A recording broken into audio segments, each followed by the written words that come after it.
inmediato a Anibelka Rosario. Gracias, compañeras. Ustedes saben, bueno, yo soy de San Francisco. En San Francisco siempre hay mucho ánimo de protestar. Y de protestar en las calles, de protestar con energía. Sí recuerdo de que a veces las protestas inician con mucha fuerza, reclamando de todo, absolutamente de todo. Y al final, la protesta termina reclamando que suelten a los presos. O sea, que suelten a los presos que hubo en las protestas.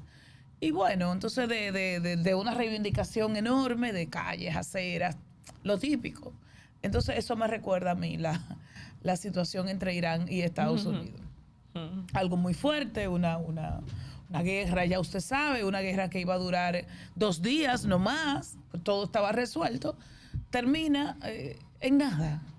Termina demostrando que aún seas un superpaís, una superpotencia, no todo lo controlas, no todo depende de ti, mucho menos cuando hay tanto repentismo en decisiones tan trascendentes. Mientras, yo quiero detenerme muy brevemente a decirle a la gente, y hablando de San Francisco, a mi gente de San Francisco, por ejemplo, San Francisco se siente una presencia importante de personas infectadas con COVID.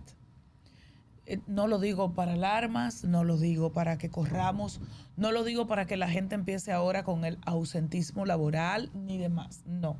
Solo para que tomemos precaución, para que cuando usted, no el otro, usted, le dé como esa gripecita, esa tos, usted use su mascarilla y usted mismo tome las medidas del lugar. Porque el COVID se parece en eso al VIH, o sea, no tiene una cura propiamente, pero sí tiene herramientas para no contaminar al otro, sí tiene herramientas para aminorar las posibilidades de que te dé a ti. Fortalezca obviamente su sistema inmunológico.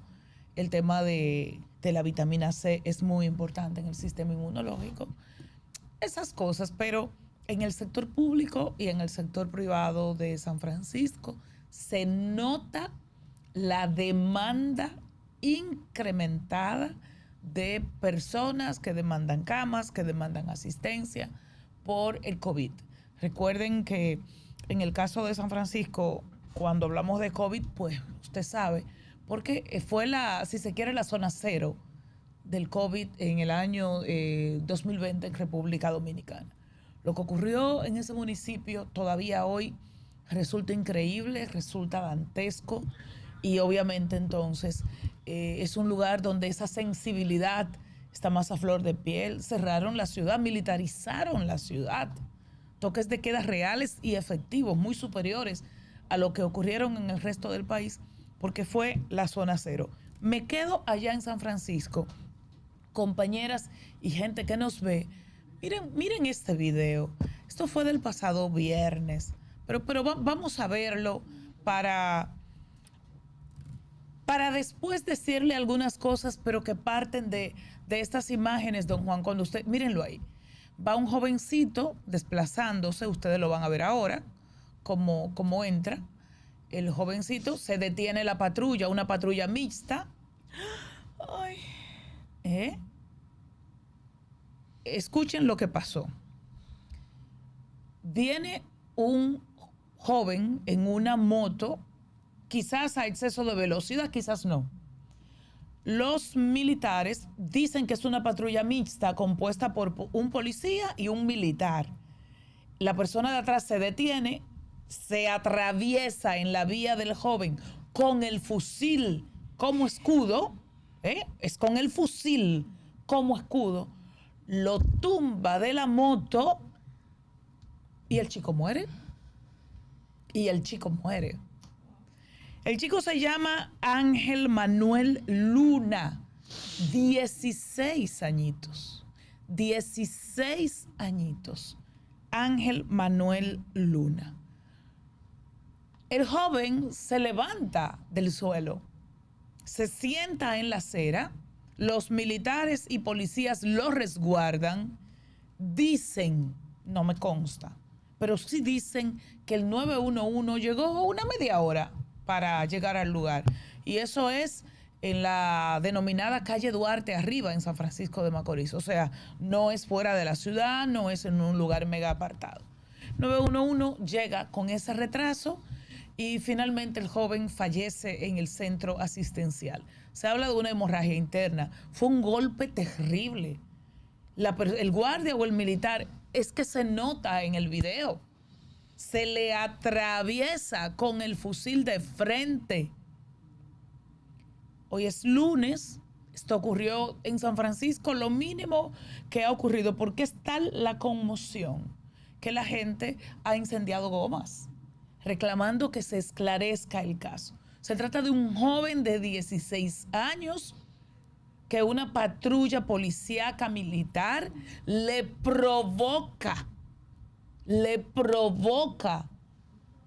que se caiga de manera abrupta del vehículo que conducía sin casco. Sí, era sin casco, porque una ilegalidad no aminora la otra tampoco. Anibelka, pero eso es protocolo. No, eso Porque no es que no ande con casco. Eso es dantesco. O sea, doy la información del casco porque sí, no tenía casco y de repente como una manera hasta de concientizar. Porque el motorista siempre debe usarlo. Pero claro que no. O sea, aquí tú cuestionas el protocolo, que no lo hay. Aquí tú cuestionas la razón inclusive. Porque mucha gente en principio decía que era que lo estaban persiguiendo, pero el video lo desmiente. Ahí no hubo persecución. Ahí tuviste un vehículo de tales características y dijiste, vamos a detenerlo de la peor manera posible. Le voy a atravesar el fusil para que él se estrelle, después alego que es un accidente de tránsito y tema resuelto. O quizás entre el policía, el militar y el adolescente hubo una situación antes, pero no lo sabemos porque parte del reclamo de San Francisco de Macorís y de esta servidora es que la autoridad tiene que asumir con responsabilidad sus acciones. Diga, de su versión por lo menos.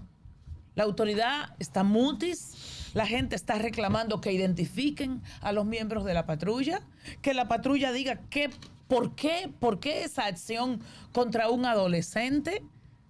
¿Por qué el 911 tardó tanto en llegar a un sitio relativamente cercano? ¿Qué pasó? Como ocurre aquí, ocurre allá. Entonces, casi siempre vemos muchos conflictos entre ciudadanos comunes y corrientes y miembros de la Policía Nacional. Miembros del Ejército, no tanto, pero sobre todo de la Policía Nacional. Y uno se queja y ve los conflictos y tiene esos conflictos, además de que hay mucha indisciplina, de que hay mucho irrespeto a la autoridad, parten de que la propia autoridad no se da a respetar. Como yo voy a respetar a una patrulla que me manda a parar de esa manera? Claro que no tiene respeto y no tiene consideración. Y de esa manera o de otras parecidas, eso ocurre con frecuencia en nuestras calles, sobre todo en los barrios. Sobre todo en los barrios, con muchachos que son delincuentes o que no son delincuentes, porque no es un tema de expediente, es una auditoría visual. Mira, él me resulta simpático, lo mando a parar, le atravieso el fusil y ya. Eso no hay manera de aplaudirlo, ni de entenderlo, ni de justificarlo. Amén de que en un país donde el intercambio de disparos es casi la norma, uno siempre dice, ven acá, pero no hay narcos que caen en intercambio de disparos. No hay policías que caen, no hay corruptos que caen en intercambio de disparos. No, claro que no. Ni siquiera feminicidas, mire usted, tampoco. Son unos intercambios de disparos tan selectivos, tan particulares, que tienen que ver básicamente con delincuentes reales o no, de barrios empobrecidos. O usted ve un INI, sus apellidos así, INI, que le atraviesen, el guardia coge el fusil y se lo atraviesa para que se desnuque. Esto es terrible. Entonces, cuando Cuando la población se porta mal y como consecuencia de que se portó mal, queda en un estado de indefensión, eso es terrible, pero bueno. Ahora, cuando es la autoridad que se convierte en verduga, cuando es la autoridad que se convierte en a quienes tú debes temer, entonces estamos hablando de una caverna y de un lugar que el respeto mínimo a la población no está de vacaciones, se murió. Se murió, pero la sociedad de todas maneras sigue pagando las consecuencias de tener un cuerpo policial que no protege, sino que da miedo.